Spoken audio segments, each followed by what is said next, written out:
이번에 제가 한국에 갔을 때 도착하자마자 한 지인이 이왕 한국에 왔으니까 건강검진을 좀 받아보면 어떻겠느냐라고 하셨습니다. 그러면서 이미 다 예약을 해놨으니까 간단하게나마 건강검진을 좀 받아보자라고 하는 것입니다. 이미 예약을 다 해놨다는데 어떻게 합니까? 거절할 수도 없고 해서 간단하게나마 피검사하고 초음파 검사 그리고 내시경 검사까지 했습니다. 사실 저는 내시경 검사가 난생 처음이라서 조금 떨리는 마음이 있었습니다. 당연히 저는 수면 내시경을 하는 줄 알고 있었는데 수면 내시경이 아니라 그냥 생으로 하는 일반 내시경 검사였습니다. 아내가 먼저 이제 내시경 검사를 받고 제 차례가 됐는데 아내가 하는 말이 당신은 도저히 못 받을 거야 하면서 겁을 주는 겁니다. 제 차례가 되어서 이제 저를 옆으로 눕히더니 약을 먹이고 옆으로 눕히더니 두꺼운 호수 같은 것을 제 뱃속에 집어넣는 겁니다. 무슨 뱀 한 마리가 꿈틀거리면서 제 뱃속으로 들어가는 그런 느낌이 나서 너무나 거북스럽고 눈물이 핑 돌 정도로 너무나 고통스러웠습니다. 하지만 목사가 거기서 어떻게 아프다 하고 비명을 지를 수 있습니까? 못한다고 할 수 있습니까? 그래서 끽소리 한 번 못 내고 끝까지 참아냈습니다. 이제 검사를 마치고 검사 결과가 나왔는데 저는 뭐 다 괜찮다는데 우리 아내가 만성 위궤양이 있으니까 약을 좀 복용해야 한다라고 하는 것입니다.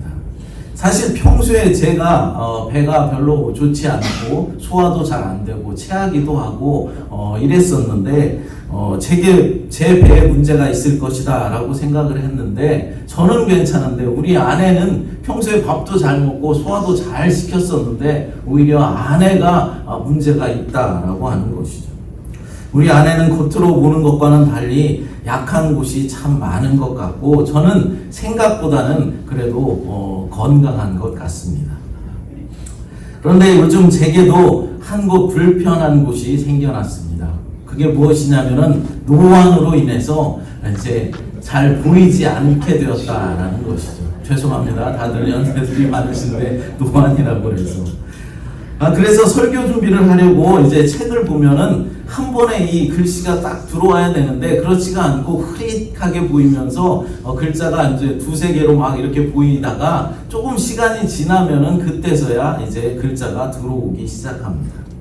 이렇게 시력이 약해지니까 글을 읽을 때나 그리고 사물을 바라볼 때 인상을 찌푸리게 되는 것이죠. 그러니까 자꾸 인상을 찌푸리다 보니까 이 눈썹과 눈썹 사이가 깊은 주름이 이제 생기기 시작했습니다.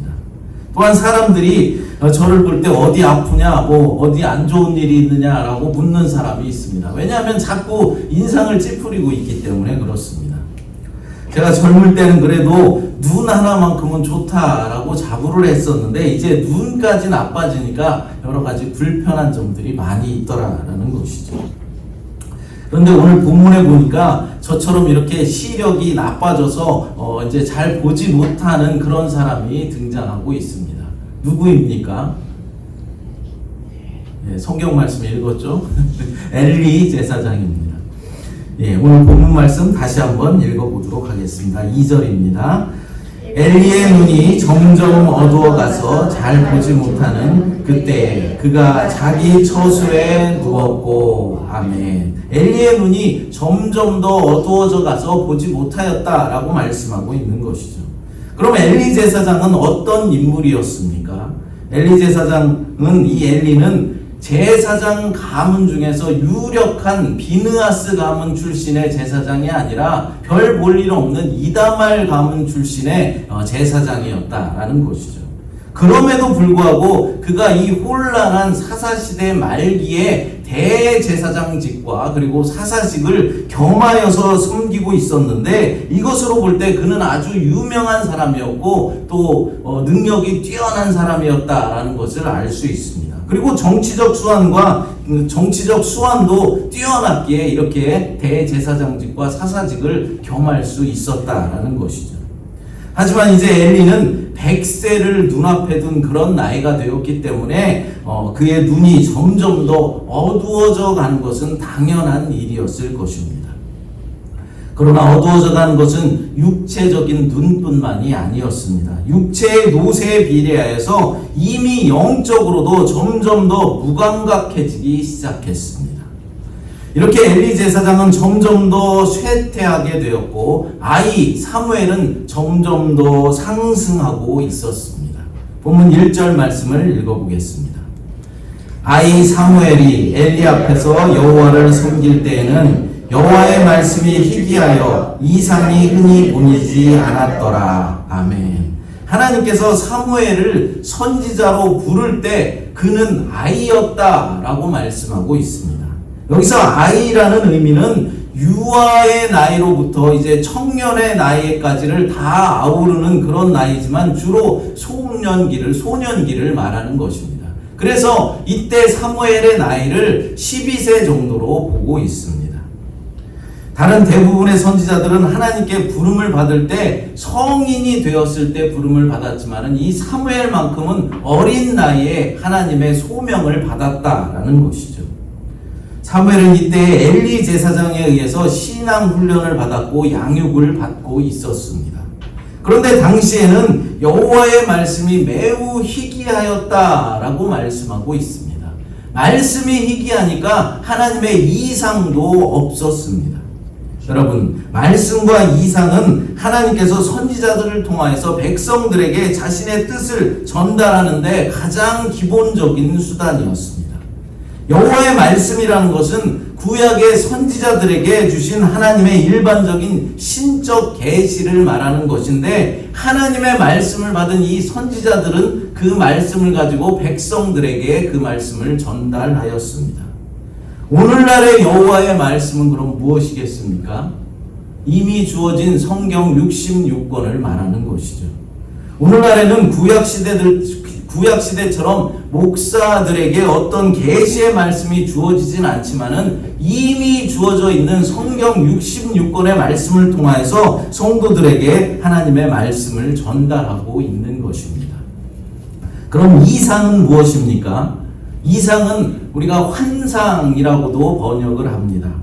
정상적인 시각이 아닌 꿈과 황홀경 등의 특수한 통로를 통해서 하나님께로부터 전달되는 묵시를 말하는 것이죠. 영어로는 revelation이라고 말합니다. 그러니까 계시라고도 말하는 것이죠. 그러니까 요한계시록을 우리가 revelation이라고 부르는데 계시가 바로 이상을 말하는 것입니다. 그런데 이것은 우리의 오감이 완전히 마비되어 있는 무아지경 상태에서 나타나는 현상이 아니라 자아의식은 분명히 가지고 있는데 다만 초자연적으로 임하는 신적 계시의 전달 방법 중에 하나가 바로 이상이다라는 것입니다. 이 이상은 오늘날에도 얼마든지 나타날 수 있는 현상입니다. 그런데 엘리 제사장의 시대에 이 이상과 말씀이 없다라는 것은 이 시대에 대한 하나님의 냉대를 의미하고 있는 것이죠. 오늘날 우리의 시대는 어떻습니까? 하나님의 말씀이 풍부하고 하나님의 이상을 어디서나 볼 수 있는 그런 시대입니까? 여러분들은 어떻게 생각하십니까? 제가 볼 때는 오늘날에도 엘리 제사장 때와 마찬가지로 하나님의 말씀이 희귀하고 하나님의 이상을 흔히 볼 수 없는 그런 시대인 것 같습니다. 목사님, 유튜브만 틀면은 설교 말씀이 쏟아져 나오고 있는데 말씀이 희귀하다뇨? 무슨 말입니까? 이렇게 말씀하실 분도 있을 것입니다. 물론 지금 우리 시대는 그 어느 때보다도 말씀이 풍부한 그런 시대처럼 보일 수가 있을 것입니다. 하지만 홍수가 나면 정작 마실 물이 귀해지는 것처럼 말씀이 홍수처럼 쏟아져 나오는 이 시대지만은 정작 하나님의 뜻을 바르게 전달되고 있는지 우리는 회개해야 하는 것입니다. 많은 대형교회들이 전하는 말씀이 정말로 하나님의 뜻을 바르게 전달하고 있다라고 생각들을 하십니까?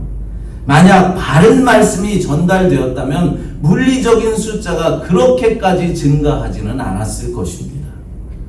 예레미야 선지자는 하나님의 말씀을 받은 그대로 전달했지만은 백성들의 조롱과 폭력 그리고 납치까지 당하였었습니다. 당시 이스라엘은 세계의 두 열강, 그러니까 바벨론과 이집트 사이에 끼어서 국제관계 속에서 혼란을 겪고 있었습니다.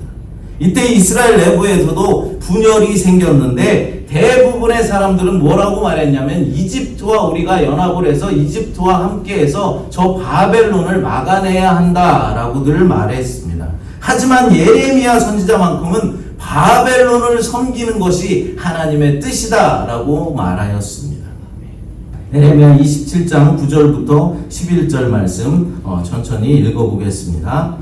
너희는 너희 선지자나 복술가나 꿈꾸는 자나 술사나 요술자가 이르기를 너희가 바벨론의 왕을 섬기게 되지 아니하리라 하여도 너희는 듣지 말라. 그들은 너희에게 거짓을 예언하여 너희가 너희 땅에서 멀리 떠나게 하며 또 내가 너희를 몰아내게 하며 너희를 멸망하게 하느니라.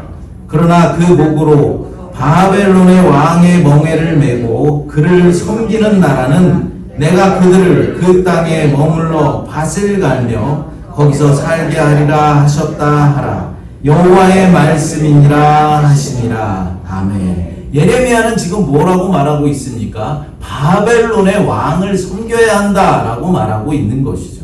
이러한 예레미야는 매국노로 찍히게 되어서 엄청난 고난을 당하게 됩니다. 여러분 한번 생각해 보시기 바랍니다. 지금 우리나라 대한민국 한국이 미국과 중국 사이에 끼어서 이러지도 못하고 저러지도 못하는 그런 상황에 지금 있지 않습니까? 사실 경제적 이익을 따지고 실리를 따지자면은 중국과 친하게 지내야 하는 것이 맞지만은 명분을 따져보자면 미국과 친하게 지내야 되고 또 일본과 가까이 지내야 하는 것이 맞습니다. 민주당 정권 때 과거에 친중국 정책을 펼쳤었죠. 그런데 지금 정권, 현 정권에 들어오면서 친미 그리고 친일 정책을 쓰고 있습니다. 어떤 것이 옳다, 어떤 것이 그르다라고 말씀드리려는 것은 아닙니다. 예를 드는 것입니다.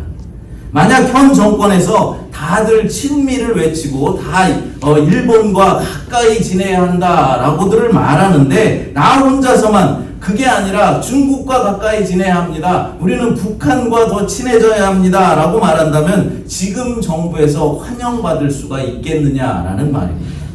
환영받지 못할 것입니다. 마찬가지로 예레미야가 그랬다라는 것이죠. 다들 이집트와 함께 해야 한다라고 말했지만은 하나님의 말씀이라면서 예레미야 선지자는 이제 바벨론의 왕을 섬겨야 한다라고 말했으니 매국노 취급을 당할 수밖에 없었다라는 것이죠. 만약 지금의 대형교회 목사들이 예레미야 선지자처럼 이렇게 하나님의 받은 말씀을 바르게 전달했다면은 교회에 남아있을 사람이 별로 없다라는 것이죠.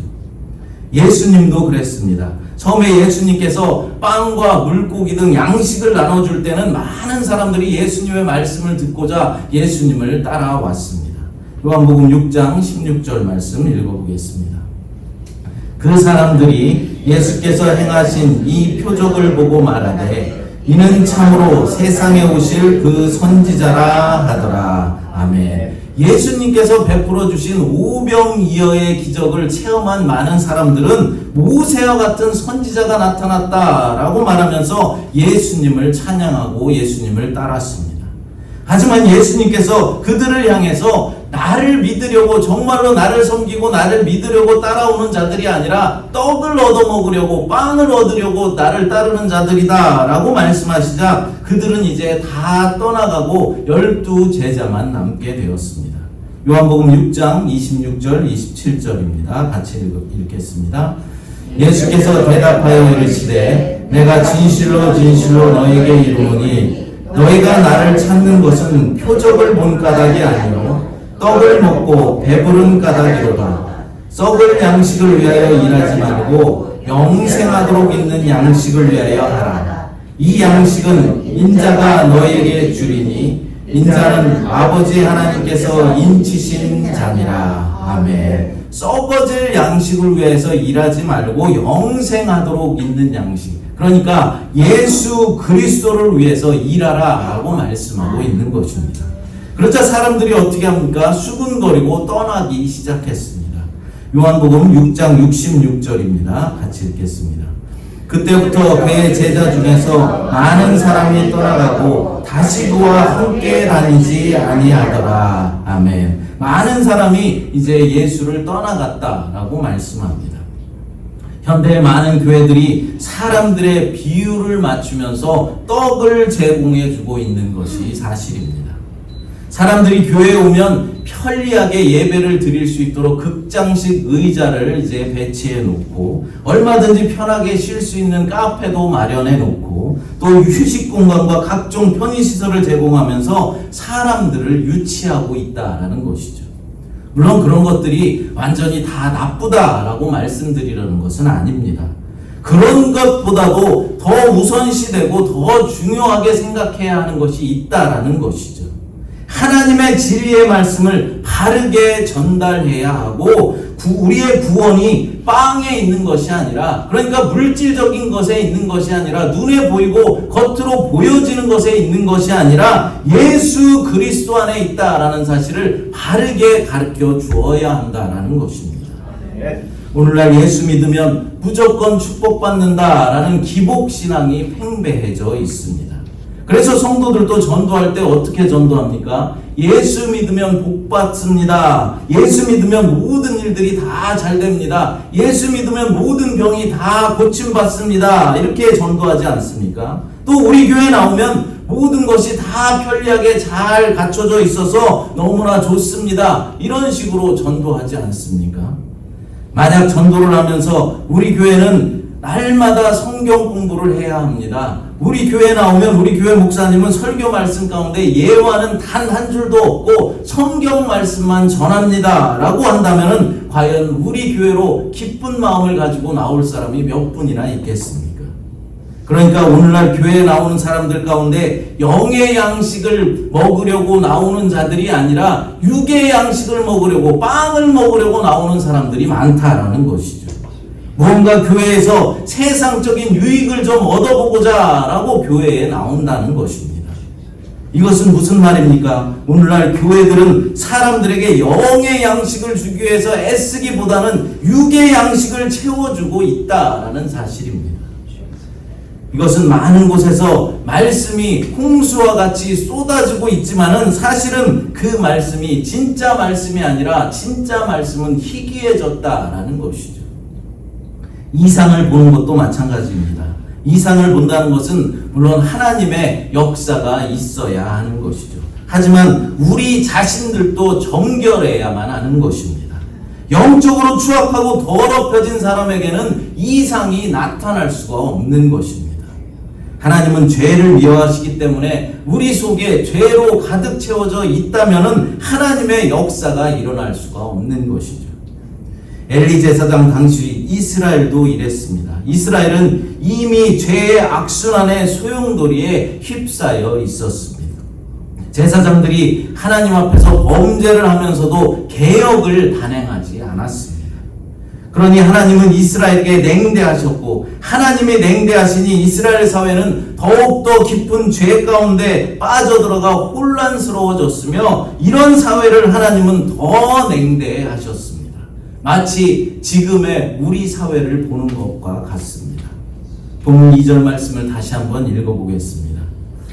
엘리의 눈이 점점 어두워가서 잘 보지 못하는 그때에 그가 자기 처소에 누웠고. 아멘. 당시 이스라엘의 최고의 지도자, 최고의 아이콘이었던 엘리의 눈이 점점 어두워져서 보이지 않았다라고 말씀하는 것입니다. 이 말씀은 당시의 영적 상황이 어떠했는가를 잘 보여주고 있는 말씀입니다. 그러니까 엘리의 육신의 눈뿐만 아니라 영적으로도 나약해져서 하나님의 뜻을 바르게 분별하지 못했고 백성들을 믿음으로 이끌지 못했다는 것이죠. 그 증거로 엘리는 어디에서 잠을 자고 있었다고 합니까? 어디에 머물고 있었습니까? 자신의 처소에서 잠을 자고 그곳에 머물러 있었다라고 말씀합니다. 그런데 새로운 아이콘 사무엘은 어디에서 잠을 자고 어디에서 머물러 있었다고 말씀합니까? 본문 3절을 읽어보겠습니다. 하나님의 등불은 아직 꺼지지 아니하였으며 사무엘은 하나님의 궤에 있는 여호와의 전안에 누웠더니. 아멘. 사무엘은 하나님의 궤가 있는 여호와의 전안에 누워 있었다라는 것이죠. 하나님의 궤가 있는 곳은 그럼 어디를 말합니까? 하나님의 법궤가 있고 언약궤, 법궤 언약궤라고도 하죠. 언약궤가 있는 지성소를 말하는 것입니다. 그런데 사무엘이 정말로 지성소에 머물면서 그곳에서 잠을 잔 것일까요? 아닙니다. 지성소는 아무나 들어갈 수 있는 그런 장소가 아니었습니다. 아무나 잘못 들어갔다가는 하나님의 진노로 죽임당할 수 있었습니다. 대제사장도 1년에 단 한 번만 지성소에 들어가서 백성들의 죄를 고백하는 그런 장소였습니다. 대제사장도 방울이 달린 긴 옷을 입고 이제 다리에 끈을 밖으로 연결된 끈을 묶어서 들어가야 하는 그런 장소였습니다. 왜냐하면 대제사장이 죄가 있으면은 지성소에 들어갔다가 죽임을 당할 수 있었기 때문입니다. 그래서 방울 소리가 계속 딸랑딸랑 들리면은 대제사장이 살아있는 것이고, 방울 소리가 들리지 않으면 이제 죽은 것이기 때문에 밖으로 연결된 끈을 통해서 대제사장의 시체를 끌어내야 했습니다. 만약 또 다른 제사장이 들어가면 어떻게 됩니까? 시체를 끊어기 위해서 그 사람도 죽음 당할 수 있었습니다. 그만큼 지성소는 거룩한 곳이고 하나님이 머물러 계시던 그런 장소여서 아무나 함부로 들어갈 수 없는 그런 곳이었습니다. 그런데 어떻게 어린 사무엘이 들어가서 그 장소에서 잠을 잘 수 있었겠습니까? 사무엘이 하나님의 궤가 있는 지성소에 들어가서 누웠다라는 이 표현은 물리적인 사무엘의 위치를 말하는 것이 아닙니다. 사무엘의 영적인 위치를 말하고 있는 것이죠. 그러니까 사무엘은 영적으로 하나님과 늘 가까운 곳에 머물러 있었다. 하나님과 늘 가까이 하고 있었다라는 그런 말입니다. 반면 엘리 제사장의 위치는 어디라고 말씀했습니까? 늘 자신이 머물던 곳, 자신이 편하게 쉴 수 있는 곳, 자신의 처소에 머물러 있었다라고 말하는 것이죠. 그러니까 영적으로 엘리는 이미 하나님과 멀어져 있었다라는 것입니다. 하지만 사무엘은 하나님의 은총 안에 머물고 있었습니다. 사랑하는 여러분, 지금 여러분들의 위치는 어디에 있습니까? 여러분들은 지금 어디에 머물고 계십니까? 실제로 사는 집의 위치를 말하는 것이 아닙니다. 여러분들의 일하는 일터의 위치를 말하는 것이 아닙니다. 여러분들의 현재 영적인 위치가 어디냐라는 것을 말하는 것이죠. 엘리가 나이가 많아 늙었으니까 영적으로 쇠약해졌다, 이렇게 생각하시면 안 됩니다. 나이가 많은 것은 문제가 되질 않습니다. 얼마나 영적으로 깨어있느냐, 얼마나 하나님과 가까운 삶을 살아가느냐가 중요한 것입니다. 나이가 어리다고 다 영적으로 깨어있는 것도 아닙니다. 하나님을 얼마나 열정적으로 사랑하느냐, 얼마나 하나님의 일에, 교회 일에 순종하며 헌신하고 있느냐가 중요하다는 것이죠. 본문 말씀에 보니까 하나님의 등불은 아직 꺼지지 아니하였다라고 말씀하고 있습니다.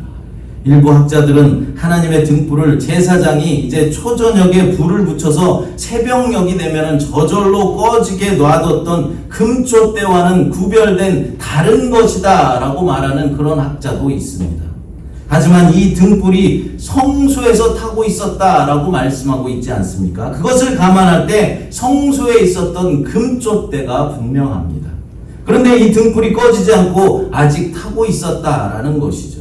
그러니까 전날 밤에 부어놓은 기름이 모두 타지 않은 늦은 밤이었거나 이른 새벽녘이었다라는 것을 알 수 있는 것이죠.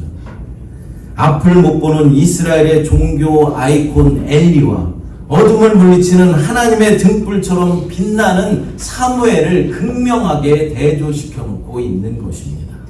사랑하는 여러분, 여러분들은 앞 못 보는 엘리가 되시렵니까? 아니면은 하나님의 등불처럼 빛나는 사무엘이 되시기를 원하십니까? 사무엘이 되시기를 원하시겠죠. 사무엘이 되려면은 영적으로 늘 깨어 있어야 합니다. 영의 눈이 열려 있어야 한다라는 것이죠. 세상 사람들은 보지 못하는 하나님의 세계를 볼 수 있어야만 하는 것입니다. 일요일에 편히 쉬지 뭐하러 교회 가서 시간을 낭비하나. 돈을 열심히 벌어서 힘들게 벌어서 뭐하러 선교하는 데 쓰고 교회에 갖다 바치나? 내 일하기도 바쁜데 뭐하러 교회에 가서 또 일하고 봉사를 하느냐? 이런 말을 하는 사람은 영의 눈이 닫힌 사람일 것입니다. 그러나 이런 말을 듣고도 주님을 위해서, 몸된 주의 교회를 위해서, 가난한 이웃을 위해서 일하고 사용하고 투자하는 사람은 영의 눈으로 하나님의 세계를 보는 사람입니다. 그럼 어떻게 하면 영의 눈이 열릴 수 있다고 했습니까? 사무엘이 어떻게 했다고 말씀하고 있습니까? 하나님의 궤가 있는 지성소에 있었다라고 말씀했습니다. 늘 하나님과 가까운 곳, 늘 하나님과 동행하는 그런 삶을 살았다라는 것입니다. 사랑하는 여러분, 늘 성경과 가까이 하시기 바랍니다. 늘 기도와 찬양과 가까이 하시기 바랍니다. 주의 몸된 교회와 늘 가까이 계시기를 바랍니다. 그럴 때 우리의 영의 눈이 뜨이고 영적인 해안이 열리며 세상을 바라보는 우리의 눈이 변화될 것입니다. 엘리 제사장처럼 영적으로 어두워져가는 그런 어리석은 자들이 아니라 사무엘처럼 하나님과 늘 가까이 함으로 영의 눈이 열릴 뿐만 아니라 하나님이 주시는 은총 속에 살아가게 되시기를 간절히 축복합니다. 시간 함께 그 사랑 얼마나 아까 불렀던 찬양 부르시고 함께 기도하도록 하겠습니다. 하나님 감사합니다. 오늘 말씀을 통해 다시 한번 주님과 가까이의 향함을 깨닫게 하시니 감사합니다. 엘리 제사장처럼 우리의 영의 눈이 점점 더 어두워져가는 그런 불행한 인생들이 아니라 사무엘처럼 날마다 주님과 동행하며 말씀과 기도와 찬양으로 주님과 가까이 함으로 영의 눈이 열리게 하시고 하나님이 주시는 은총 속에 살아갈 수 있도록 하나님 역사하여 주시옵소서. 예수 그리스도의 이름으로 간절히 기도드리옵나이다. 아멘.